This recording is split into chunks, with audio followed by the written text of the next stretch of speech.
اعوذ باللہ من الشیطان الرجیم بسم اللہ الرحمن الرحیم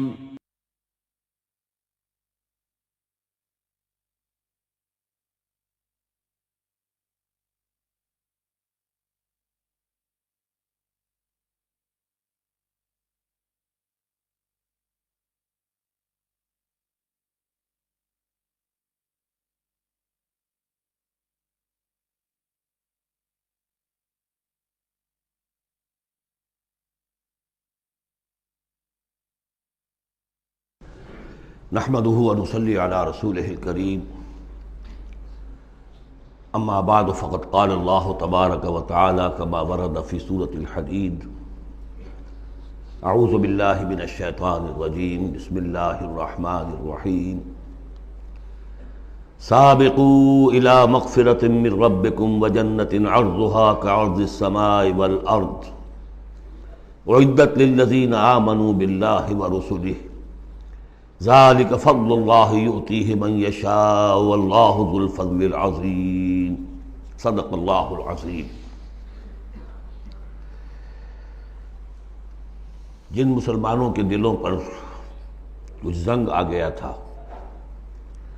یا جن کے جوش جہاد میں، ذوق شہادت میں، جذبہ انفاق میں کمی آ گئی تھی، ان کی کچھ تنبیہ، زجر، کچھ مشفقانہ اور محبت بھری ڈانٹ ڈپٹ کے بعد انہیں ادھر متوجہ کیا گیا کہ شیطان لعین تمہیں تاخیر اور تعویق کے چکر میں ڈالے گا۔ ابھی یہ اور کر لو، ابھی وہ اور کر لو، ابھی ان ذمہ داریوں سے عہدہ برا ہو لو، پھر اپنے آپ کو ہمہ وقت پر اللہ کے دین کے لیے لگا دینا۔ اور یہ شیطان کا سب سے بڑا دھوکہ ہے۔ لہذا بڑا ہی جذباتی انداز ہے، الم یأن للذین آمنوا ان تخشع قلوبہم لذکر اللہ وما نزل من الحق۔ پھر انہیں دعوت دی گئی، اگر اپنے گریبان میں جھانکو اور دلوں کو ٹٹولو اور محسوس ہو کہ یہ دل کی بستی تو ویران ہے، اجڑی ہوئی ہے، یہاں وہ ایمان کی مثبت دولت، اس کی روشنی تو موجود نہیں ہے، تب بھی مایوس نہ ہو۔ اعلموا ان اللہ یحیی الارض بعد موتہا، اللہ مردہ زمین کو دوبارہ زندہ کر دیتا ہے، تمہارے نگاہوں کا مشاہدہ ہے۔ لہذا تم بھی کوشش کرو تو اپنی دلوں کی اس مردہ زمین میں اثر نو ایمان کی فصل اگا سکتے ہو اور وہ پوری طرح بہار دے گی۔ لیکن جیسے تم ہل چلاتے ہو، تمہیں اپنی دل کی اس زمین میں ایک ہل چلانا ہوگا، مال کی محبت کو کھود کھود کر نکالنا ہوگا۔ اس کے لیے صدقہ غریبوں، محتاجوں پر بھی، اور اللہ کے دین کے لیے قرض حسنہ۔ اب اس میں جو سب سے بڑی رکاوٹ ہے حیات دنیاوی، اس کی حقیقت کھول دی۔ اعلموا انما الحیات الدنیا لعب ولہو وزینۃ وتفاخر بینکم وتکاثر فی الاموال والاولاد۔ عام طور پر جب قرآن مجید میں یہ دنیا کی زندگی کو لہو و لعب کہا جاتا ہے تو لہو پہلے ہوتا ہے، لعب بعد میں۔ محاورہ ہے لہو و لعب۔ یہاں ترتیب بدلی ہوئی ہے، اس لیے کہ یہاں عمر کے ساتھ بڑھتے ہوئے مختلف سٹیجز کی بات ہے۔ ابتدائی زندگی میں کھیل ہی کھیل ہے، اس میں کوئی لذت، جنسی لذت یا کوئی اور لذت نہیں ہوتی، کھیل ہے، مشغول ہے، مشغولیت ہے، مصروفیت ہے۔ پھر اس میں آتا ہے وہ خطرناک دور ایڈولسنس کا، ٹین ایجرز۔ اب معاملہ جو ہے بگڑنا شروع ہوتا ہے، لعب کے ساتھ لہو بھی، اور پھر اسی مرحلے پر زینت اور زیبائش۔ پھر انسان ابھی پوری جوانی کو پہنچتا ہے، یہ 30 برس کی عمر کے آس پاس انسان پھر تفاخر، دوسروں سے اپنے آپ کو اوپر کرنا، نمایاں کرنا۔ اس کے بعد ذرا عمر ڈھلنے لگتی ہے تو آدمی بڑا ہی حقیقت پسند ہو جاتا ہے، واقعیت پسند، ریئلسٹک۔ اب یہ کہ مال اور دولت اور اولاد یہ ختم نہیں ہوتی یہاں تک کہ انسان قبر میں جا کر اس کو اتار دیا جائے۔ یہ بات جو ہے آخری پارے کی صورت میں آئے گی، الہاکم التکاثر حتی زرتم المقابر۔ یہ جو آخری سٹیج ہے تکاثر فی الاموال والاولاد، یہ پھر پیچھا نہیں چھوڑتی۔ چاہے کسی کے پاس اتنی دولت ہو کہ 5 نسلیں 6 نسلیں پیٹ بھر کر کھا سکتی ہیں، پھر بھی حوث حل من مزید، حل من مزید، مزید کے لیے۔ چاہے پاؤں جو ہے ظاہری طور پر بھی نظر آ رہا ہے کہ قبر کے اندر لٹکا کے بیٹھا ہوا ہے بڈھا یہ، لیکن مال کی حوث، دولت کی حوث یہ کبھی ختم نہیں ہوتی۔ الہاکم التکاثر حتی زرتم المقابر۔ اب یہ سارے حقائق واضح کرنے کے بعد اب پکارا جا رہا ہے سابقوا الی مغفرۃ من ربکم، مسابقت کرو ایک دوسرے سے، آگے نکلو، بھاگو، دوڑو، جیسے تم دنیا میں مسابقت کر رہے ہو۔ اس کے ہاں یہ آ گیا، میرے ہاں کیوں نہ ہو، اس کے ہاں اتنا بڑا ٹی وی آ گیا، میرے ہاں کیوں نہ ہو، میرے بچے کیا کریں گے، جائیں گے وہاں دیکھیں گے، ان میں تو انفیورٹی کمپلیکس پیدا ہو جائے گا، فلاں ہو جائے گا، یہ ہو جائے گا۔ تو تم مسابقت کر رہے ہو دنیا میں، ہے جستجو کہ خوب سے ہے خوب تر کہاں، تو یہ مسابقت تمہیں دنیا میں نہیں دین میں کرو، جنت کے حصول کے لیے کرو۔ سابقوا الی مغفرۃ من ربکم، ایک دوسرے سے آگے نکلو، مسابقت کرو، دوڑ لگاؤ، کس چیز کی طرف؟ اپنے رب کی مغفرت کے حصول کے لیے اور اس جنت کے حصول کے لیے۔ ارضھا کعرض السماء والارض، جس کا پھیلاؤ ہوگا جو آسمان اور زمین کا ہے۔ بعض جگہ پر سماوات بھی آیا ہے۔ میرا گمان یہ ہے واللہ عالم کہ جو پہلی جنت بنے گی، نزل جس کو کہا گیا، وہ تو اسی زمین پر ہوگی، لیکن پھر اب مراتب کے اعتبار سے جیسے کہا گیا کافروں کے لیے آسمان کے دروازے نہیں کھولے جائیں گے، لیکن اہل ایمان کے لیے یہ دروازے کھلیں گے۔ یہ جو ارب گیلیکسیز ہیں، اور ہر گیلیکسیز میں کتنے سولر سسٹم ہوں گے، اور کتنے سولر سسٹم میں کتنی زمینیں ہوں گی، اتنی ایسی زمین بھی تو ہوگی نا جیسی بالکل ہماری زمین ہے، ہر سولر سسٹم میں ہوگی، سورج سے اتنے ہی فاصلے پر، اپنے سورج سے اتنے ہی فاصلے پر جتنے فاصلے پر کہ ہماری زمین ہے۔ یہ ساری جو اللہ نے تیار کر رکھی کس کے لیے؟ یہ ہے کہ جو اہل جنت کے لیے، وہاں جانے کے لیے ہمیں کوئی راکٹس کی ضرورت نہیں ہوگی، اللہ تعالیٰ لے کر جائے گا، جیسے کہ جبرائیل آتے ہیں 7ویں آسمان سے زمین پر آتے ہیں۔ محمد رسول اللہ ایک مرتبہ زمین سے 7ویں آسمان پر ہوا آئے ہیں، ہم بھی جائیں گے انشاءاللہ، جو بھی ہم میں سے کچھ نصیب ہوگا۔ کون کون سے؟ یہ جنت کا پھیلاؤ ہے پورے آسمانوں اور زمین کے برابر۔ اعدت للذین آمنوا باللہ ورسلہ، وہ تیار کی گئی ہے، سنواری گئی ہے، فرنش کی گئی ہے۔ اعداد کہتے ہیں کسی چیز کے لیے کسی چیز کو تیار کرنا، استعداد اسی سے بنا ہے، فلاں میں بڑی استعداد ہے۔ اعداد باب افعال ہے، تیار کی گئی ہے، سنواری گئی ہے، فرنش کی گئی ہے، ڈیکوریٹ کی گئی ہے۔ وعدت للذین آمنوا باللہ ورسلہ، ان کے لیے جو ایمان لائے اللہ پر اور اس کے رسولوں پر۔ اور ذالک فضل اللہ یؤتیہ من یشاء، یہ اللہ کا فضل ہوگا، جس کو بھی چاہے گا دے گا۔ واللہ ذو الفضل العظیم، اللہ بڑے فضل والا ہے۔ اب ایک اور رکاوٹ جو ہوتی ہے اس راستے پر چلنے میں، راستہ یہ کیا ہے، اس کی ہدف آگے آ جائے گا۔ جہاد اور قتال اور انفاق کس کام کے لیے ہے، یہ اس سورہ مبارکہ کا کلائمیکس ہوگا جو آگے آئے گا۔ لیکن ایک اور رکاوٹ جو آتی ہے، یہ تکلیف آ جائے گی، یہ مصیبت آ جائے گی، یہ مسئلہ پیدا ہو جائے گا، یہ مشکل ہو جائے گی، یہ سارے خوف۔ وَلَنَبْلُوَنَّكُمْ بِشَيْءٍ مِّنَ الْخَوْفِ وَالْجُوعِ وَنَقْصٍ مِّنَ الْأَمْوَالِ وَالْأَنفُسِ وَالثَّمَرَاتِ لَتُبْلَوُنَّ فِي أَنفُسِكُمْ وَأَمْوَالِكُمْ وَلَتَسْمَعُنَّ مِنَ الَّذِينَ أُوتُوا الْكِتَابَ مِن قَبْلِكُمْ وَالَّذِينَ أَشْرَكُوا أَذًى كَثِيرًا، آزمایا تو جائے گا۔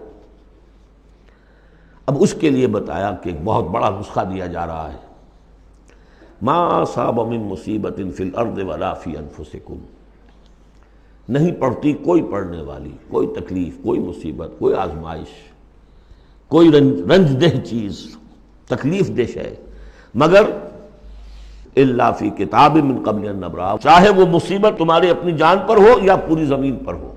وہ بڑے پیمانے پر آیا، سیلاب آیا، زلزلہ آ گیا، ایک انسان کی اپنی ذاتی زندگی میں آیا، ایکسیڈنٹ کے اندر مجروح ہو گیا، کسی بیماری میں مبتلا ہو گیا۔ ما اصاب من مصیبت فی الارض ولا فی انفسکم الا فی کتاب من قبل ان نبرأ، وہ ایک کتاب میں درج ہے اس سے پہلے کہ ہم اسے ظاہر کریں۔ ان ذالک علی اللہ یسیر، یہ اللہ پر بہت آسان ہے۔ اللہ کا علم جو ہے اتنا محیط ہے ما کان و ما یکون کو، کہ جو کچھ ہونا ہے اس کے علم میں تو پہلے سے موجود ہے۔ تو تم اسے بڑا عجیب سمجھو گے، بہت مشکل سمجھو گے، اللہ پر یہ آسان ہے۔ یہ بات تمہیں کیوں بتا دی گئی؟ اس کا ایک نتیجہ نکلنا چاہیے، لِكَيْ لَا تَأْسَوْا عَلَىٰ مَا فَاتَكُمْ، تم افسوس نہ کیا کرو، مایوس نہ ہو جایا کرو اس چیز پر جو تمہارے ہاتھ سے جاتی رہے۔ حوادث سے، دنیا سے کوئی چیز اگر ہاتھ سے نکل گئی، موقع ہاتھ سے نکل گیا، اب بیٹھے ہیں پچھتا رہے ہیں، پیچ و تاب کھا رہے ہیں، میں اگر اس وقت یہ کام نہ کرتا، سیدھا چلا جاتا تو میرا کام بن جاتا، یہ نہ ہوتا، اس نے یہ کام رکاوٹ نہ ڈالی ہوتی تو یہ میرا کام بن جاتا، سوائے وہ پیچ و تاب کو کچھ حاصل نہیں۔ اور جسے یقین ہے کہ یہ ہونا ہی نہیں تھا میرے لیے، اللہ تعالیٰ کی طرف سے یہ شے طے نہیں تھی، بس بات ختم ہو گئی، اور اس کے میرے ہاتھ سے نکل جانے ہی میں کوئی خیر ہے۔ عسیٰ ان تحبوا شیئا وہو شر لکم وعسیٰ ان تکرہوا شیئا وہو خیر لکم واللہ یعلم وانتم لا تعلمون۔ میں تو جانتا نہیں، اللہ جانتا ہے۔ ما اصاب من مصیبۃ فی الارض ولا فی انفسکم الا فی کتاب من قبل ان نبرأہا ان ذلک علی اللہ یسیر لکی لا تأسوا علی ما فاتکم ولا تفرحوا بما آتاکم۔ جو کچھ اللہ تمہیں دے دے اس پر اترایا مت کرو، اس لیے کہ وہ بھی آزمائش ہے، جو دیا ہے تمہیں اس میں آزمائش ہے، اس کو اکاؤنٹ فار کرنا پڑے گا، وہ لائبلٹی ہے۔ آپ کو معلوم ہے بیلنس شیٹ جب بنتی ہے تو جو کیپٹل ہوتا ہے وہ لائبلٹیز کے کھاتے میں آتا ہے۔ اتنا مال تھا تمہارے پاس، اب بتاؤ نا کیا کیا تم نے اس میں؟ تو اللہ جو کچھ دیتا ہے وہ لائبلٹی ہے، اس کو اکاؤنٹ فار کرنا ہوگا قیامت کے دن۔ تمہیں اتنا مال دیا تھا میں نے، تم نے کیا کیا؟ تمہیں اتنی ذہانت میں نے دی تھی، تم نے کہاں لگائی؟ یہ صلاحیتیں میں نے دی تھی، کہاں خرچ کی؟ دنیا بنانے میں یا آخرت بنانے میں؟ باطل کے نظام کی چاکری کرنے میں؟ IMF کی سروس ہو رہی ہے، اتنے ملین روپے تنخواہ مل رہی ہے، ٹھیک ہے، چاکری کس کی ہو رہی ہے؟ کس کے نظام کو چلا رہے ہو؟ کس کی رتھ میں گھوڑے بن کر جتے ہوئے ہو؟ غور کرنے کی بات ہے۔ بڑا ہمیں فخر ہوتا ہے فلاں شخص ورلڈ بینک کے اتنے عہدے پر پہنچ گیا، ہمارا عزیز اور ہمارا۔ کس کی چاکری ہو رہی ہے؟ لیفٹیننٹ بن گیا انگریز کی فوج میں، انگریز کی فوج میں۔ لِكَيْ لَا تَأْسَوْا عَلَىٰ مَا فَاتَكُمْ وَلَا تَفْرَحُوا بِمَا آتَاكُمْ، جو کچھ تمہارے ہاتھ سے جاتا رہے، نکل جائے، اس پر افسوس نہ کیا کرو، اور جو کچھ اللہ تمہیں دے دے اس پر اترایا نہ کرو، سوچا کرو۔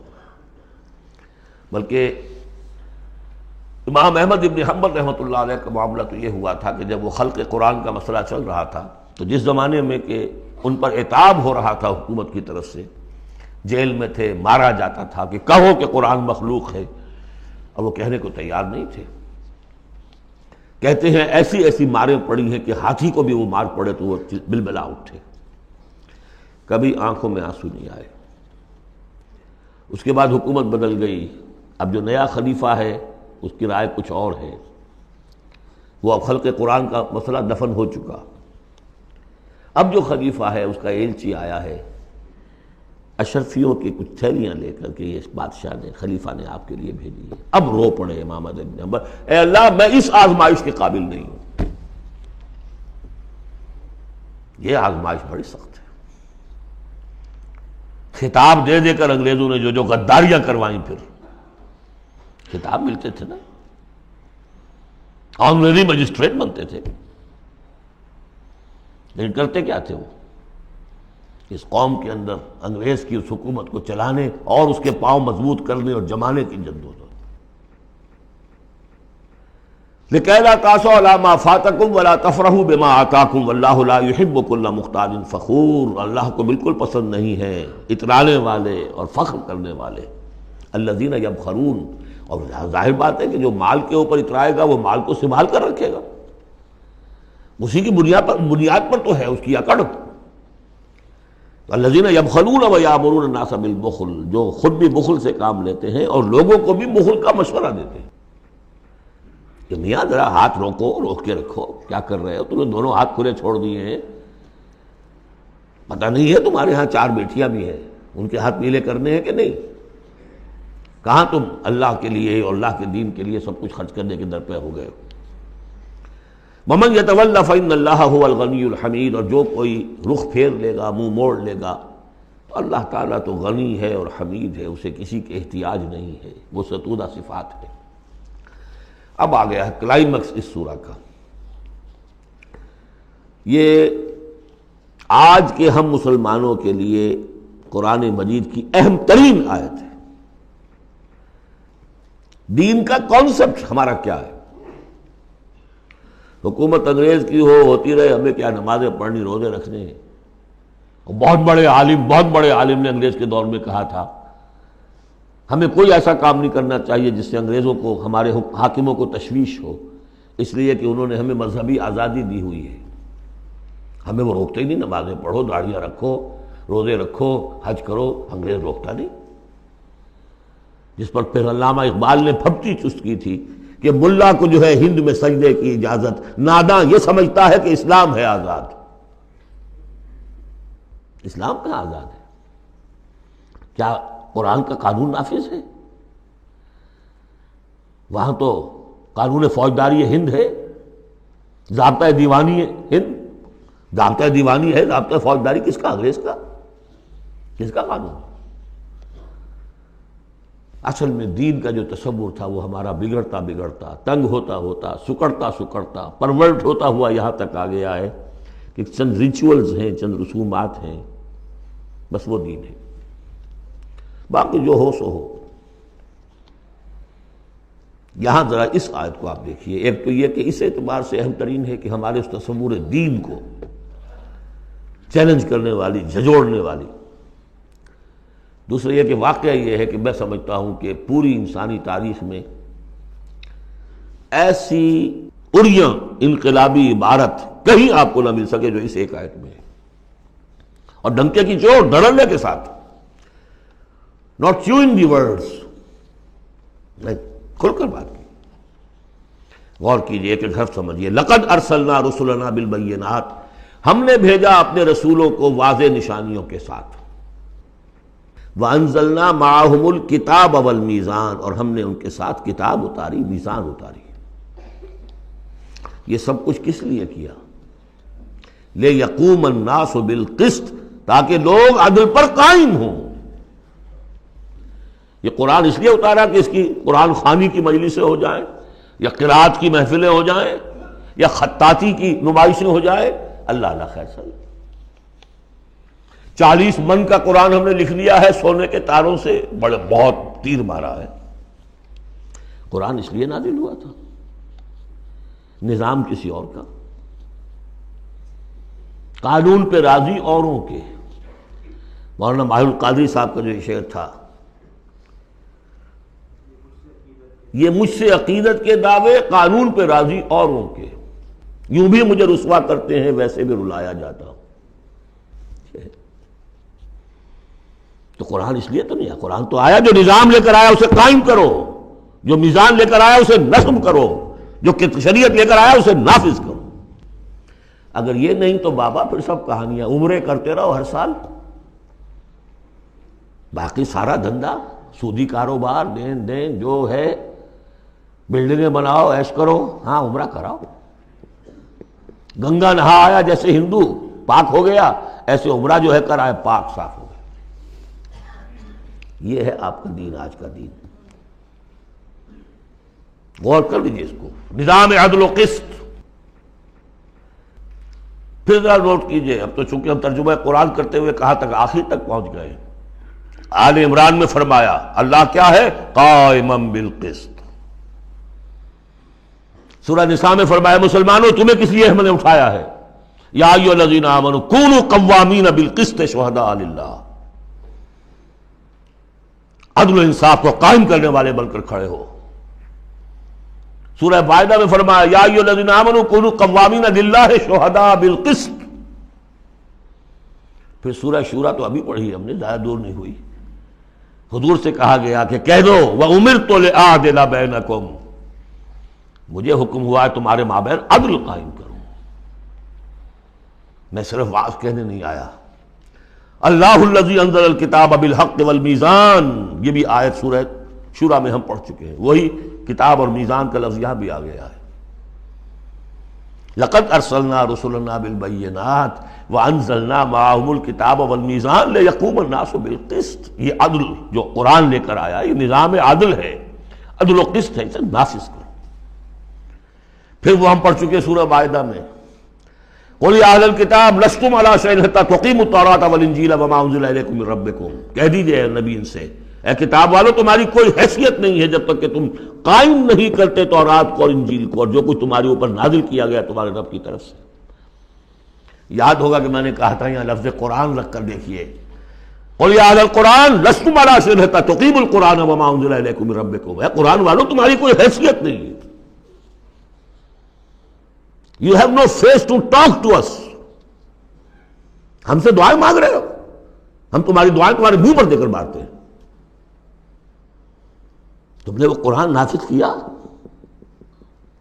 یا اس کی تلاوت کی؟ تراویح میں سن لیا پورے رمضان میں ایک قرآن تو بڑا تیر مار لیا، کیا اس کا ایک حرف نہ سمجھاؤ؟ لقد ارسلنا رسلنا بالبینات وانزلنا معهم الکتاب والمیزان لیقوم الناس بالقسط، اور عدل کے راستے میں تو رکاوٹ ڈالیں گے وہ لوگ کہ جو ایکسپلائٹ کر رہے ہیں۔ جاگیردار کبھی چاہے گا کہ جاگیریں ختم ہو جائیں، وہ تو ٹیکس دینے کو تیار نہیں، آپ کہتے ہیں جاگیرداری ختم ہو جائے۔ ہاں کوئی ہو سکتا ہے ایسا بھی جاگیردار شریف النفس، کوئی سرمایہ دار ایسا ہو سکتا ہے شریف النفس، لیکن شاذ ہوگا وہ، کوئی ہوگا، اکثر و بیشتر تو نہیں ہوں گے۔ ابو بکر بھی ایمان لے آئے تھے، اونچے طبقے سے تھے، عثمان بھی ایمان لے آئے تھے، اونچے طبقے سے تھے، اکثر و بیشتر تو نہیں۔ اکثر و بیشتر تو ریزسٹ کریں گے، سٹیٹس کو چاہیں گے، وہ چاہیں گے نظام کے اندر کوئی تبدیلی نہ آئے۔ ہمارے اس کے ساتھ مفادات وابستہ ہیں، ہمارے انٹرسٹ ہیں، ویسٹڈ انٹرسٹ،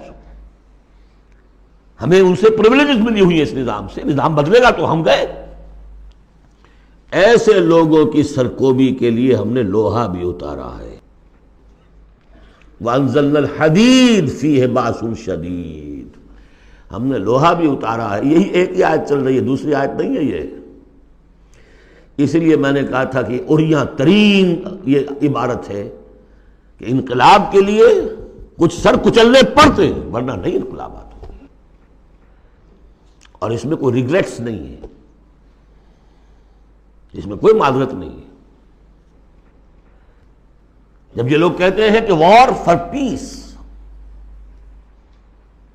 اگر یہ کہتے ہیں کہ دنیا میں ہیومن رائٹس کے لیے ہم حملہ کر رہے ہیں، کیا مطلب ہے؟ تمہارا اپنا ایک تصور ہے، عدل انسانی کا ایک تصور ہے، اس کے لیے تم طاقت بھی استعمال کر رہے ہو، لوگوں کا گھیراؤ کر رہے ہو، انہیں آئسولیٹ کر رہے ہو، سینکشنز لگا رہے ہو، کیوں؟ کہ تمہاری مرضی کے مطابق نظام انہوں نے کیوں نہیں بنایا؟ تو اہل ایمان کو اللہ نے ایک نظام دیا ہے، وہ اللہ کا دیا ہوا نظام ہے، وہ عدل و قسط پر مبنی ہے۔ اس نظام کو قائم کرنے کے لیے وہ اگر طاقت بھی ہوگا تو استعمال کریں گے۔ ہاں طاقت نہیں ہے تو ٹھیک ہے، پڑے ہوئے اس میں یہ کہ طاقت فراہم کرو، دعوت دو، لوگ جمع ہوں، اس کے لیے تن من دھن لگانے کا عہد کریں، ان کی تربیت ہو۔ محمد رسول اللہ کیا کر رہے تھے مکے میں 12 برس تک؟ وہ آپ نے طاقت تیار کی ہے، وہ طاقت جو ہے پھر کوڑا بن گیا جب تو کوڑا دے کر مارا ہے باطل کے اوپر۔ بل نقذف بالحق علی الباطل فیدمغہ، ہم باطل کے اوپر حق کو مارتے ہیں جو اس کا بھیجا نکال دیتا ہے۔ فاذا ہوا زاہق، یہی ہوا۔ لیکن اس دوران میں، اس پروسیس میں اہل ایمان کو جانیں دینی پڑیں گی، تکلیفیں جھیلنی ہوں گی، گھر بار چھوڑنے ہوں گے، جان و مال کے نقصانات برداشت کرنے ہوں گے۔ یہ ہے انقلابی عمل۔ وَأَنزَلْنَا الْحَدِيدَ فِيهِ بَأْسٌ شَدِيدٌ، ہم نے اتارا لوہا، اس میں بڑی جنگ کی صلاحیت ہے، ہتھیار بنتا ہے۔ وَمَنَافِعُ لِلنَّاسِ، لوگوں کے لیے کچھ اور منفعت بھی ہے۔ اصل میں تو یہ تلوار اور نیزے اور ڈھال کے لیے ہے، باقی یہ کہ چمٹا پھونکنی اور توا بھی تم نے بنا لیے، چلو کوئی بات نہیں۔ اب تو وہ چمٹا پھونکنی اور توے کا دور بھی گزر گیا۔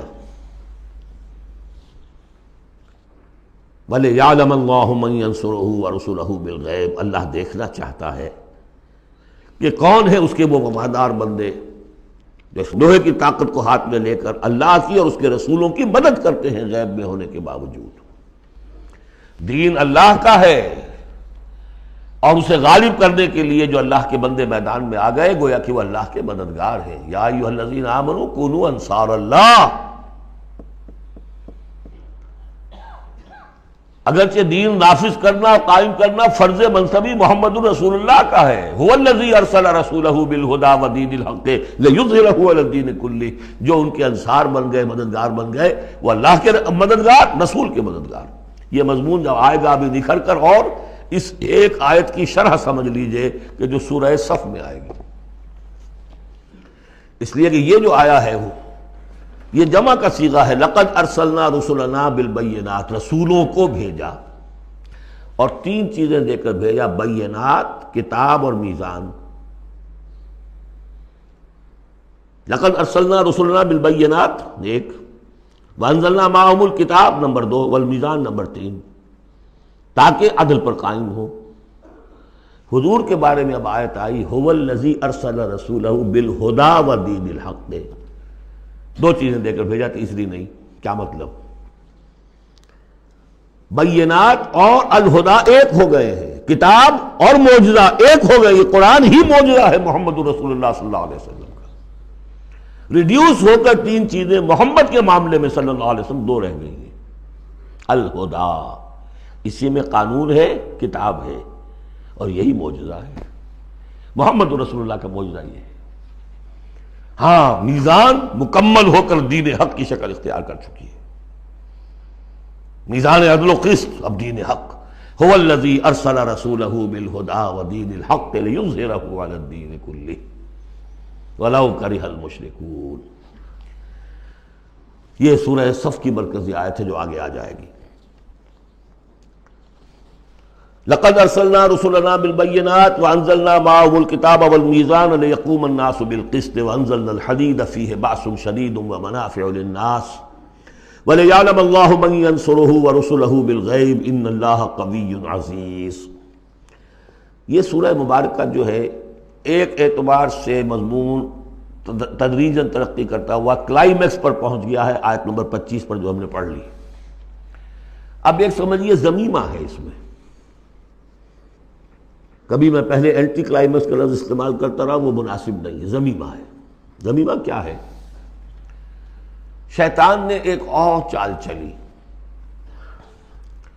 جن لوگوں کے دلوں میں اللہ کی، رسول کی محبت بہت ہو گئی، آخرت کی طلب بھی ہو گئی، اور حقیقی ایمان اور صحیح جذبات، اس کا رخ موڑ دیا رہبانیت کی طرف۔ جاؤ خوب نفلیں پڑھو، خوب تپسیاں کرو، خوب عبادتیں کرو، دنیا کو چھوڑو، تاکہ دنیا میں میں ننگا ناچ ناچوں، اور جو اللہ کے ماننے والے ہیں وہ جا کر گپھاؤں میں اور پہاڑوں کی چوٹیوں پر اور غاروں میں جا کر تپسیاں کریں۔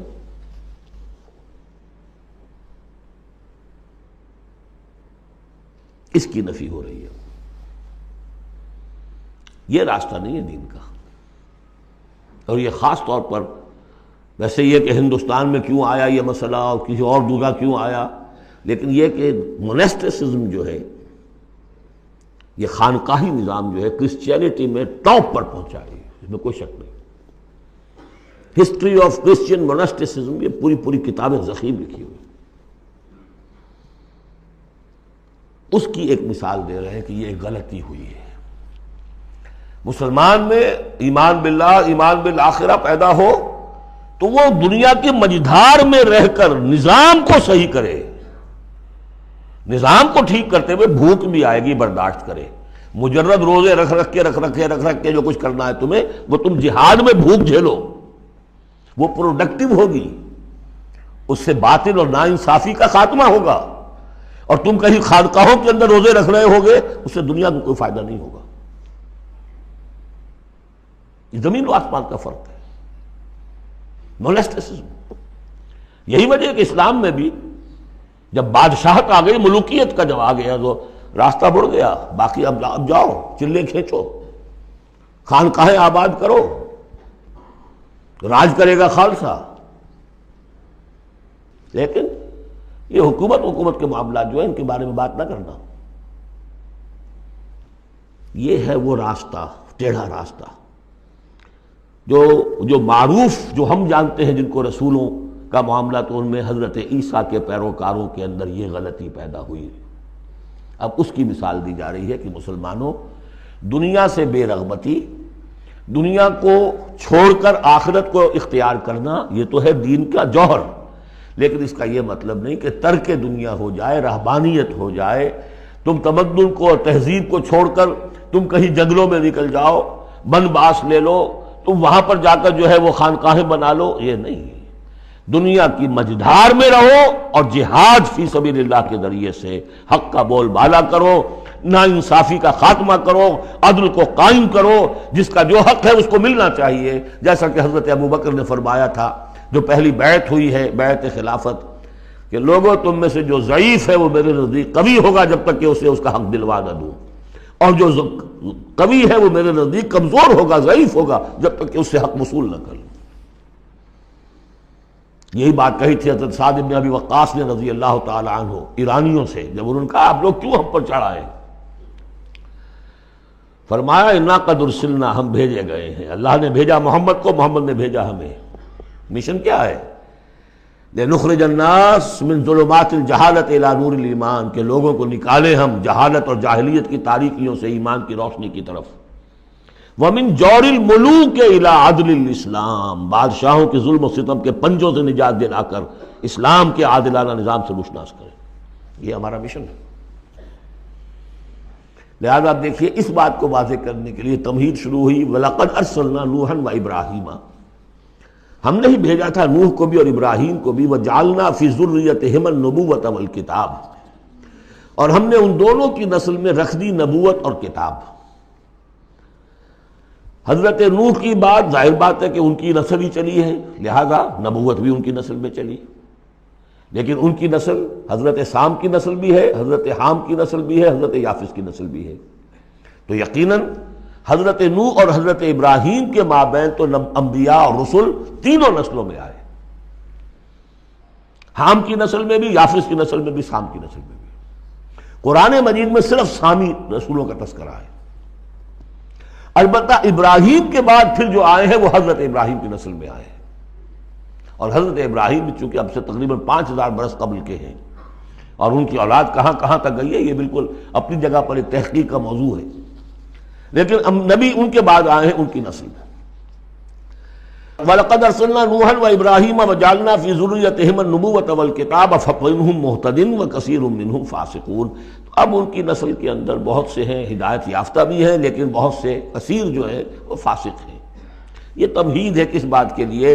ثُمَّ قَفَّيْنَا عَلَىٰ آثَارِهِمْ بِرُسُلِنَا وَقَفَّيْنَا بِعِیسَىٰ ابْنِ مریم، پھر ہم نے بھیجے ان کے پیچھے ان کے نقش قدم پر، آثارہم برسلنا، اپنے بہت سے رسول، وقفینا بعیسیٰ ابن مریم، اور پھر ہم نے بھیجا عیسیٰ ابن مریم کو۔ عیسیٰ ابن مریم کے تذکرے کے لیے یہ ساری تمہید ہے۔ وآتیناہ الانجیل، اور اسے ہم نے انجیل عطا فرمائی حضرت عیسیٰ ابن مریم کو۔ وجعلنا فی قلوب الذین اتبعوہ رأفۃ ورحمہ، اور ہم نے رکھ دیا، پیدا کر دیا ان لوگوں کے دل میں جنہوں نے اس کی پیروی کی بڑی نرمی اور رحمت، رافت اور رحمت۔ رافت کہتے ہیں اس کو کہ کسی کو تکلیف میں دیکھ کر آپ تڑپ اٹھیں، یہ رافت ہے، اور رحمت یہ ہے کہ آپ اب اس کے لیے اس تکلیف کے ازالے کے لیے کوئی کوشش کریں۔ گویا کہ یہ ایک جیسے کہ ہمارے ہاں وہ ریفلیکس ایکشن کا ایک سرکل ہے، ادھر کسی چیونٹی نے کاٹا، اس کا سارا تصور جو ہے یہاں پہنچ گیا دماغ میں، کسی چیز نے کاٹا، فوراً وہاں سے حکم آیا اور جو مسلز ہیں ان کو حکم ہوا اور ہاتھ جو ہم نے کھینچ لیا، انسٹنٹینیسلی یہ شے ہوتی ہے۔ اسی طریقے سے کسی کو دیکھا تکلیف میں اور خنجر چلے کسی پہ، تڑپتے ہیں ہم امیر، سارے جہاں کا درد ہمارے جگر میں ہے۔ اگر یہ شکل پیدا ہو جائے تو پھر آدمی اس کے نتیجے میں پھر جو بھی کچھ کر سکتا ہے کرتا ہے اس کے لیے۔ تو رافت اور رحمت یہ گویا کہ کمپلیمنٹری ہے۔ اللہ تعالیٰ فرما رہے کہ حضرت عیسیٰ کے جاننے والوں ماننے والوں کے دلوں میں یہ بات تو ہم نے پیدا کی ہے، خود تسلیم کر رہے ہیں۔ وَجَعَلْنَا فِي قُلُوبِ الَّذِينَ اتَّبَعُوهُ رَأْفَةً وَرَحْمَةً، اس کی وجہ کیا ہے؟ حضرت عیسیٰ خود بہت رقیق القلب تھے، بہت نیک تھے، اس درجے ان کے اندر تھی کہ ایک چور کو دیکھا اپنی آنکھوں سے کہ چوری کر رہا ہے، اسے کہا کیا کر رہا ہے؟ چوری کر رہا ہے۔ اس نے کہا نہیں نہیں میں چوری تو نہیں کر رہا۔ اچھا بھائی میری آنکھ نے غلط دیکھا۔ حضرت عیسیٰ کی اپنا مزاج، ہر ایک کا اپنا مزاج ہے، لہذا وہی مزاج ان کے جو حواریین تھا ان کے اندر پیدا ہوا ہے، رافت، رحمت، رقت قلب، شفقت۔ لیکن یہ چیز اب شیطان نے اس کو موڑ دیا رہبانیت کی طرف۔ وَرَهْبَانِيَّةً ابْتَدَعُوهَا، رہبانیت کی بدعت انہوں نے ایجاد کی ہے۔ ایک شے تو ہم نے رکھی ان کے دل میں، رافت اور رحمت ہم نے رکھ دی۔ تو رافت اور رحمت تو بری شے نہیں ہے، خود حضور کے لیے لفظ سورہ توبہ کی آخری آیت میں آ چکا ہے، بالناس رؤوف الرحیم، بالمومنین رؤوف الرحیم، اہل ایمان کے حق میں آپ رؤوف بھی ہیں، رحیم بھی ہیں۔ رافت اور رحمت بری شے تو نہیں، لیکن اس کا جو رخ موڑا ہے شیطان نے، اس کو کہا بدعت۔ وَرَهْبَانِيَّةً ابْتَدَعُوهَا، رہبانیت کی بدعت انہوں نے ایجاد کر لی۔ مَا كَتَبْنَاهَا عَلَيْهِمْ، ہم نے تو وہ ان پر فرض نہیں کی تھی۔ إِلَّا ابْتِغَاءَ رِضْوَانِ اللَّهِ، ہم نے تو جو چیز فرض کی تھی وہ یہی تھی کہ اللہ کی رضا تلاش کرو۔ اللہ کی رضا تلاش کرنے میں ایک راستہ یہ ہے، نفس کشی، سیلف انہیلیشن، تپسیاں، ریاضتیں، رہبانیت، ترک دنیا، تجرد کی زندگی، شادی بیاہ نہیں کرنی، لیکن یہ غلط راستہ تھا۔ اللہ کی رضا کا راستہ کیا ہے؟ وَابْتَغُوا إِلَيْهِ السَّبِيلَ وَجَاهِدُوا فِي سَبِيلِ اللَّهِ بِأَمْوَالِكُمْ وَأَنفُسِكُمْ، یہ راستہ ہے جو اللہ چاہتا ہے، باطل کو ملیا بیٹ کرنے کے لیے، حق کو غالب کرنے کے لیے، ظلم کے خاتمے کے لیے، عدل و قسط کو قائم کرنے کے لیے۔ سختیاں جھیلو، تکلیفیں برداشت کرو، بھوک برداشت کرو، فاقے برداشت کرو، جان و مال کا نقصان برداشت کرو، یہ ہے کہ جو اللہ کی رضا جوئی کا راستہ ہے جو اللہ نے سکھایا ہے۔ ہاں شیطان نے موڑ دیا کہ ان کی نیکی اب تمدن سے مڑ کر ادھر چلی جائے، تاکہ یہاں تمدن کا میدان میرے لیے ننگا ناچ میں ناچوں، مجھے کچھ پوچھنے والا نہ ہو۔ فَمَا رَعَوْهَا حَقَّ رِعَایَتِهَا، پھر ایک اور دوہرا جو ان کے اوپر چارج شیٹ ایک اور ہے، پھر وہ رعایت بھی نہیں کر سکے اس کی جیسی کہ رعایت کرنی چاہیے تھی۔ ایک دفعہ آدمی طے کر لے میں ساری عمر شادی نہیں کروں گا، مجرد رہوں گا، یہ تو آسان ہے، اس کو نبھانا تو آسان نہیں ہے۔ اللہ نے انسان میں جنسی جذبہ رکھا ہوا ہے، نتیجہ کیا نکلا؟ وہ تو جو کتابیں میں نے بتایا ہے کہ یہ موٹی موٹی ضخیم کتابیں جو ہیں ہسٹری آف کرسچین موناسٹسزم پر، ان میں پڑھ لیجیے اب کیا ہوتا تھا۔ کہنے کو راہب ہے اور راہبائیں ہیں، اور زنا ہو رہا ہے، حرامی بچوں کی پیدائش ہو رہی ہے، اور ان کے تہخانوں کے اندر قبریں بن رہی ہیں۔ وہ تہخانے جو ہوتے تھے راہب خانوں کے، وہ حرامی بچوں کے قبرستان ہوتے تھے۔ آخر فطرت کا راستہ ہے، دریا کے آگے آپ بند باندھیں گے کیا کریں گے؟ کوئی راستہ اس کا ایک اور بنائیے تو پھر وہ بند باندھ سکتے ہیں نا، چلتے دریا میں کیسے بنا دیں گے؟ وہ اسلام نے راستہ دیا ہے، حلال راستہ ہے، جائز راستہ ہے، شادی کرو، اپنے جنسی جذبے کی تسکین کا سیدھا سامان جو ہے وہ تمہارے لیے موجود ہے۔ جہاں وہاں قدغن آ جائے گی، حرام خوری ہوگی، پانی کے آگے بہاؤ کرے تو پانی کہیں نہ کہیں سے راستہ نکال لے گا، یہی ہوا۔ اور کون بچا ہوا؟ تو شاذ کوئی ہوگا، اس لیے کہ خود وہ کہتے ہیں، انہی کا ایک آدمی ہے، شاہدہ شاہد من اہلہا، جب فرائیڈ جو ہے انہی کا آدمی وہ کہتا ہے کہ یہ سب سے زیادہ پوٹنٹ ہے موٹیو انسان کا، the most potent motive in human beings is sex. حالانکہ غلط ہے یہ، مغربی حکماء کے میں سے کسی کی نظر کہیں جم گئی، کسی کا کہیں جم گئی۔ مارکس کو پیٹ نظر آیا، معاشی جذبہ جو ہے انسان کا، اس کو سیکس نظر آیا، ایڈلر کو دی ارج ٹو ڈومینیٹ، تفوق، حب تفوق۔ یہ ساری چیزیں اپنی جگہ پر پارشل ٹروتھس ہیں، سب ٹھیک ہے، لیکن بہرحال جو اتنا بڑا جذبہ ہے اس کے آگے آپ ایک غیر فطری اگر بند باندھیں گے تو اس کا نقصان کیا ہوگا؟ فما رعوها حق رعایتها، تو پھر وہ رعایت بھی نہ کر سکے، اس کی حفاظت نہ کر سکے، اس کا حق ادا نہ کر سکے، اس کو نبھا نہ سکے جیسا کہ نبھانے کا حق تھا۔ فآتینا الذین آمنوا منہم اجرہم، تو ان میں سے جو لوگ ایمان لے آئے، یعنی یہ کہ جو بھی مسلمان ہو گئے، یہ بھی مانی ہے، یا اپنے اپنے زمانے میں حضور صلی اللہ علیہ وسلم سے کی بعثت سے پہلے جو لوگ بھی تھے صاحب ایمان، ان میں ان کے لیے ان کا اجر ہے، وَكَثِيرٌ مِّنْهُمْ فَاسِقُونَ، لیکن ان کی بھی اب اکثریت جو ہے فاسقوں پر مشتمل ہے۔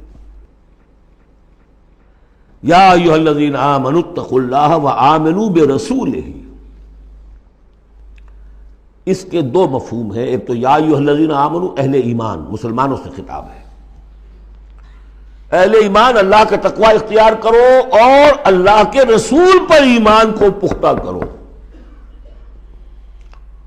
لقد کان لکم فی رسول اللہ اسوۃ حسنہ، ان کی زندگی میں دیکھو کیا توازن تھا، انہوں نے ترک دنیا تو نہیں کی، شادیاں کی، بھرپور زندگی گزاری ہے، ان کی اولاد بھی تھی، کتنی بیویاں تھیں، ہاں اس کے باوجود پوری زندگی لگی ہے دین کے غلبے کی جد و جہد میں۔ یہ اسوہ ہے، یہ آئیڈیل ہے تمہارے لیے، یہ نمونہ ہے، ان کی پیروی کرو۔ لقد کان لکم فی رسول اللہ اسوۃ حسنہ۔ اور اس اسوے میں واقعہ یہ ہے کہ یہ بھی دیکھنے کی ضرورت ہے، ایک تو یہ کہ آپ حضور کی زندگی میں گنتے چلے جائیں، یہ چیز بھی تھی، یہ چیز بھی تھی، یہ چیز بھی تھی، یہ چیز بھی تھی، یہ چیز گن لی، آپ نے فہرست بنا لی، آپ نے وہ ساری چیزیں جو ہے اپنے اندر پیدا کرنے کی کوشش کی، فیصلہ کر لیا کریں گے۔ لیکن اگر یہ حماقت آپ نے کر دی کہ دیکھا نہیں کہ ان مختلف چیزوں کے مابین ریشیو پروپورشن کتنا تھا، اصل شے ریشیو پروپورشن، ایک چیز کتنی تھی، دوسری کتنی تھی، تیسری کتنی تھی، اگر ریشیو پروپورشن ڈسٹرب ہو جائے گا تو اسوہ تو ختم ہو جائے گا۔ جیسے نسخے کے اندر 4 دوائیں ہیں، ایک تولہ بھر ہے، ایک ماشا بھر ہے، ایک فرض کیجیے چھٹانگ بھر ہے، اور آپ نے وہ چھٹانگ والے کو تولہ کر دیا، تولے کو چھٹانگ کر دیا، تو نسخہ شفا کے بجائے نسخہ ہلاکت بن جائے گا۔ تو محض یہ ثابت کر دینا، یہ ثابت ہے، فلاں حدیث سے ثابت ہے، یہ ایک بات ہے، صحیح ہے، لیکن یہ دیکھیے کہ حضور کا مجموعی جو طرز عمل ہے، آپ کا جو رویہ ہے، زندگی جو آپ نے گزاری ہے، اس میں ٹائم ایلوکیشن کیا تھا، اس میں ریسورسز کی ایلوکیشن کدھر تھی، اس میں اب پرائرٹیز کس کو تھی، کیا چیز جو تھی وہ پرائمری تھی، کیا سیکنڈری تھی، اگر یہ چیزیں بھی ملحوظ نہ رکھی گئیں تو وہ اسوہ نہیں رہے گا، وہ کچھ اور بن جائے گا۔ لہذا یہاں زور جو ہے وہ آمنوا برسولہ، اور ایک بات یہ ہے کہ یہاں پر اہل کتاب کو بھی خطاب کیا جا رہا ہے کہ ان میں سے بھی جن لوگوں کے دلوں کے اندر ابھی کوئی رمق تھی ایمان کی، سابقہ ایمان کی، ان کو پکار کر کہا جا رہا ہے یا ایھا الذین آمنوا اتقوا اللہ وآمنوا برسولہ، اللہ کو تو تم مانتے ہو پہلے سے، اس کا تقوی اختیار کرو، اب تمہارے لیے بڑا امتحان یہ کہ اس رسول پر بھی ایمان لاؤ، اور اگر تم اس رسول پر بھی ایمان لاؤ گے یؤتکم کفلین من رحمتہ، تمہیں دوہرا دے گا اپنی رحمت میں سے حصہ۔ اہل کتاب جو ایمان لائے حضور پر، ان کے لیے دوہرا اجر ہم پڑھ چکے ہیں پہلے، یہ سورہ قصص میں آ چکا ہے۔ وَيَجْعَلْ لَكُمْ نُورًا تَمْشُونَ بِهِ، اب یہ دونوں کو کور کرے گا۔ اگر تم نے رسول پر ایمان پختہ رکھا، اسی لیے جو میں زور دیتا ہوں کہ منہج انقلاب نبوی تلاش کیجئے آپ، حضور نے کیسے انقلاب برپا کیا، محض اقامت دین کی جد و جہد کے لیے تن من دھن لگا دینا، یہ پہلا قدم ہے۔ اللہ مجھے اور آپ کو توفیق دے کہ ہم اس کا فیصلہ کریں، پھر مرحلہ آئے گا کس طریقے پر کریں۔ وہ منہج اگر انقلاب نبوی کا نہیں ہے، خلاف پیمبر کسے راہ گزید کہ ہرگز بمنزل نہ خواہد رسید، اگر پیغمبر کے راستے سے ہٹ کر کوئی راستہ اختیار کیا کبھی منزل تک نہیں پہنچ سکو گے۔ لہذا آمنوا برسولہ، جتنا یقین ہوگا کہ جائیں جاست، آپ کو معلوم ہے جہاں ذرا گمان ہوتا ہے کہ یہاں تیل ہے، کروڑ ہاں ارب ہاں روپیہ جو ہے وہ وہاں پہ ڈرلنگ کے اندر، تلاش کے اندر لگا دیتے کہ نہیں، یقین ہو کہ جائیں جاست، اصل شے ہے سیرت محمدی صلی اللہ علیہ وسلم، اصل شے ہے طریق محمدی صلی اللہ علیہ وسلم، منہج و منہاج محمدی صلی اللہ علیہ وسلم۔ وَلِكُلٍّ جَعَلْنَا مِنْكُمْ شِرْعَةً وَمِنْهَاجًا، ہم نے تم میں سے سب کے لیے علیحدہ علیحدہ شریعتیں، علیحدہ علیحدہ منہاج بنائے ہیں۔ منہاج محمدی کیا ہے، اس کو تلاش کرو اور اس کو اختیار کرو۔ یا ایھا الذین آمنوا اتقوا اللہ وآمنوا برسولہ یؤتکم کفلین من رحمتہ ویجعل لکم نورا تمشون بہ ویغفر لکم واللہ غفور رحیم۔ اور بخش دے گا۔ پھر اس راستے پر آدمی چل پڑے، رخ سیدھا کر لے، بحیثیت مجموعی زندگی صحیح رخ پر آ گئی تو خطا تو ہو جائے گی کبھی نہ کبھی، کہیں پاؤں پھسل جاتا ہے آدمی کا، اٹھتا ہے توبہ کرتا ہے۔ انما التوبۃ علی اللہ للذین آمنوا للذین یعملون السوء بجہالۃ ثم یتوبون من قریب واللہ غفور الرحیم، اللہ جو ہے وہ غفور الرحیم ہے۔ تو میں نے جو اس آیت کا مفہوم بیان کیا آپ کے سامنے کہ اس میں خطاب کا رخ جو ہے اہل کتاب کی طرف بھی ہے، اس سے اگلی آیت جو ہے بہت کھل جاتی ہے۔ لئلا یعلم اہل الکتاب الا یقدرون علی شیء من فضل اللہ، جن کے سامنے یہ پہلو نہیں آیا اس آیت میں، انہیں یہاں کہنا پڑا کہ یہاں لئلا میں لا زائد ہے، مراد لکے لا یعلم۔ اگر تو وہ آیت صرف مسلمانوں سے خطاب کر رہی ہے تو انہوں نے ترجمہ کیا تاکہ اہل کتاب کو اچھی طرح معلوم ہو جائے کہ اب انہیں کوئی قدرت حاصل نہیں ہے اللہ کے فضل پر،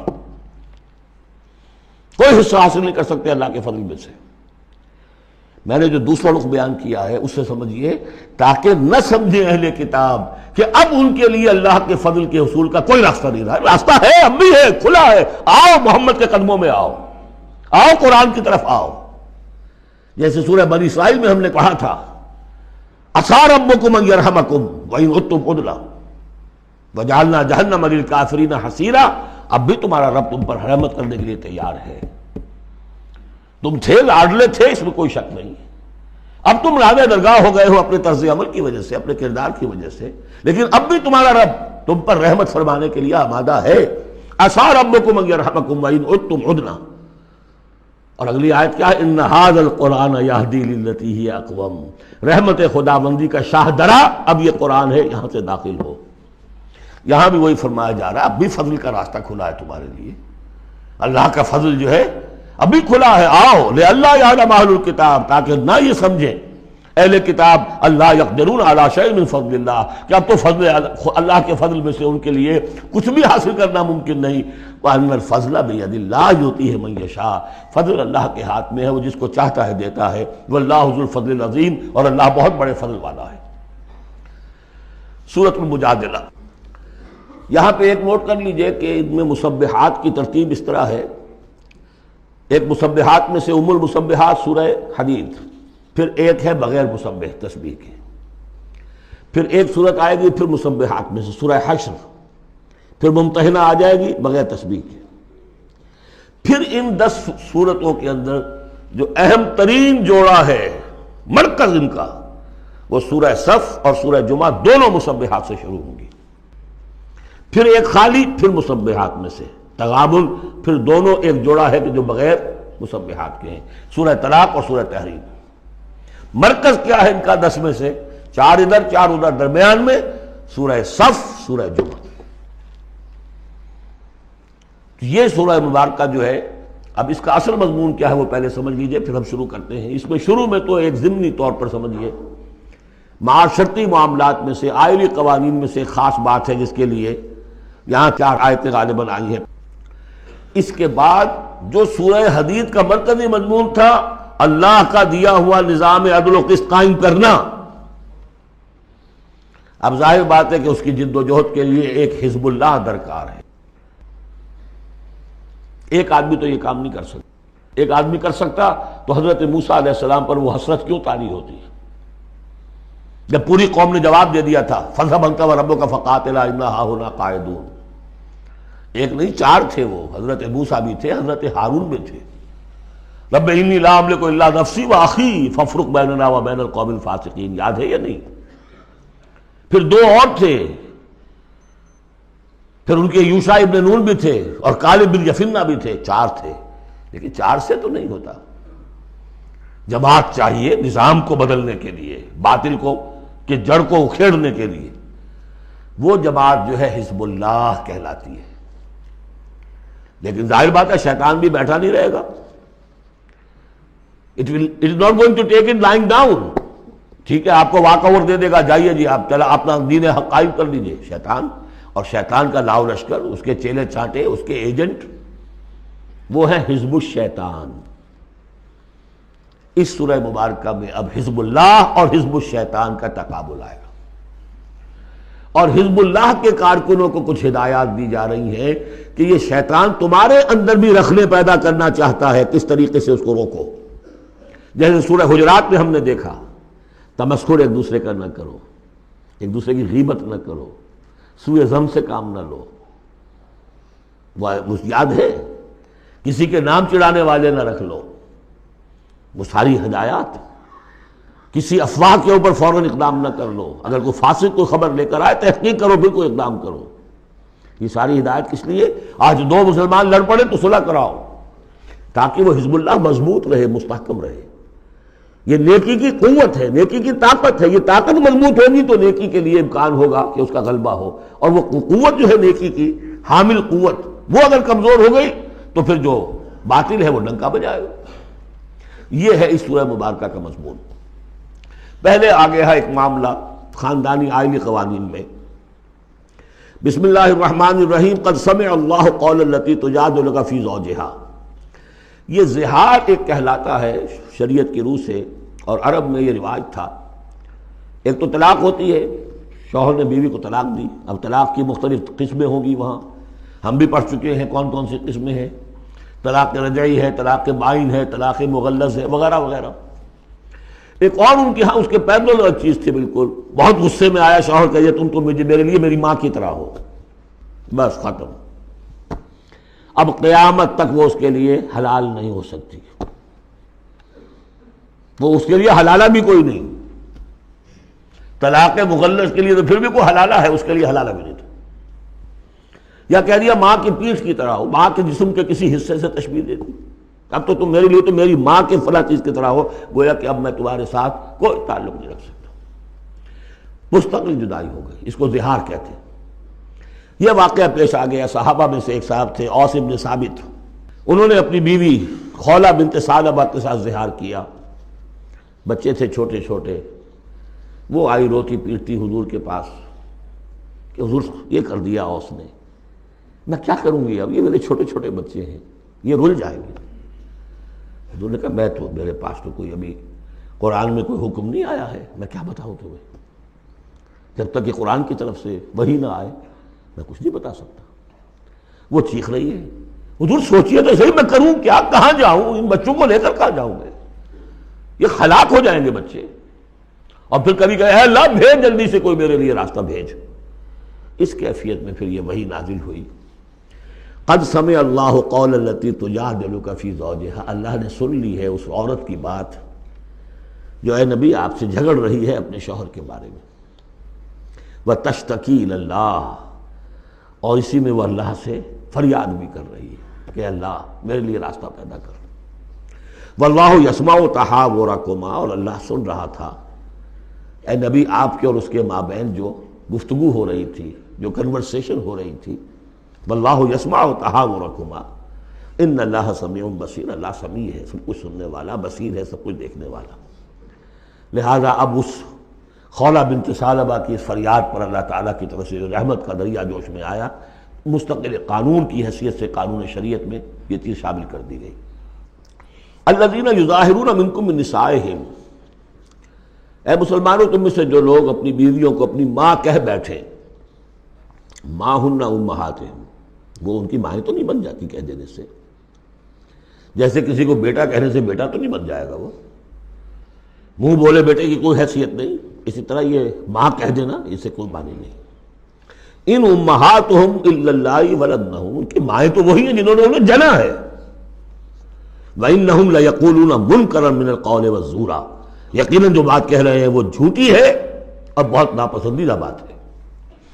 وَإِنَّ اللَّهَ لَعَفُوٌّ غَفُورٌ، اللہ تعالیٰ عفو ہے، معاف فرمانے والا ہے، اور غفور ہے، بخشنے والا ہے۔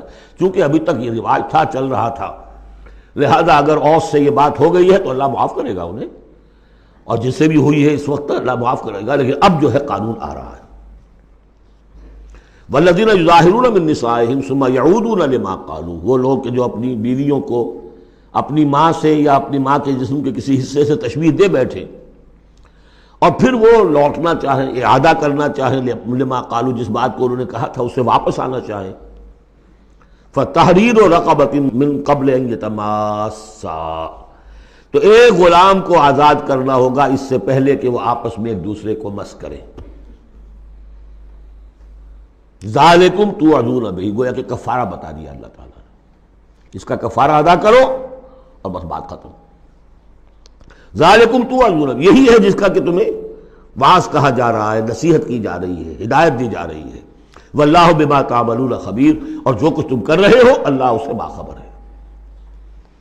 فمن لم یجد، تو جو کوئی نہ پائے، کوئی غریب آدمی ہے جس سے کہ یہ حرکت ہو گئی ہے اور وہ ایک اب اس کے پاس کوئی غلام نہیں ہے، اب غلام خریدے پھر آزاد کرے، اس کے پاس پیسہ نہیں ہے. فمن لم یجد فصیام شہرین متتابعین من قبل یتماسا، جس کے پاس نہ ہو یہ اتنی مقدرت تو وہ 2 مہینوں کے روزے رکھے متواتر لگاتار، اس سے پہلے کہ وہ آپس میں ایک دوسرے کو چھوئیں. اب یہ بھی بہت سخت سزا ہے، 2 مہینے کے روزے متواتر، بیچ میں کوئی چھوٹے نہ. فمن لم یستطع، ایسا بھی ہو سکتا ہے کسی میں اتنی ہمت نہ ہو، کوئی اتنا ضعیف ہے، کوئی بیمار ہے، کسی کو ڈائبٹیز ہے، کچھ اور ہے، وہ روزے نہیں رکھ سکتا.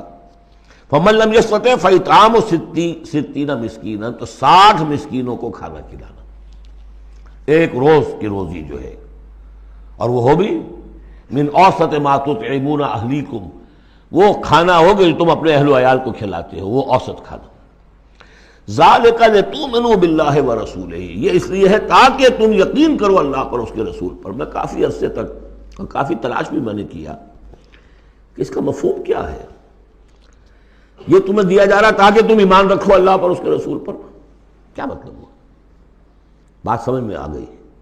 واقعہ یہ کہ جب کوئی شخص کفارہ ادا کرتے ہوئے یہ سختی جھیلتا ہے اس خیال کے ساتھ کہ اللہ کا قانون ہے، تو اس کے ایمان میں اضافہ ہوتا ہے، یقین بڑھے گا، اس کو مشقت کر رہا ہے. جیسے کہ ایمان سے عمل صالح پیدا ہوتا ہے، عمل صالح سے بھی ایمان پیدا ہوتا ہے. یہی بات سورہ حجرات میں ہم دیکھ آئے تھے. یمنون علیک ان اسلموا قل لا تمنوا علی اسلامکم بل اللہ یمن علیکم ان ہداکم للایمان ان کنتم صادقین. ایمان کے راستے پر اللہ تمہیں لے آیا ہے، اسلام میں داخل ہو گئے ہو تو ایمان تک بھی پہنچ جاؤ گے، اور یہ اللہ کا بڑا احسان مانو. تو فرمایا ذالک لتؤمنوا باللہ ورسولہ، یہ اس لیے ہے تاکہ تم ایمان پوری طرح تمہارے اندر ایمان اور راسخ ہو جائے اللہ پر اور اس کے رسول پر. وتلک حدود اللہ، یہ اللہ کی حدود ہے. وللکافرین عذاب علیم، اور کافروں کے لیے بہت دردناک عذاب ہے. بارک اللہ لی ولکم فی القرآن العظیم ونفعنی وإیاکم بالآیات والذکر الحکیم.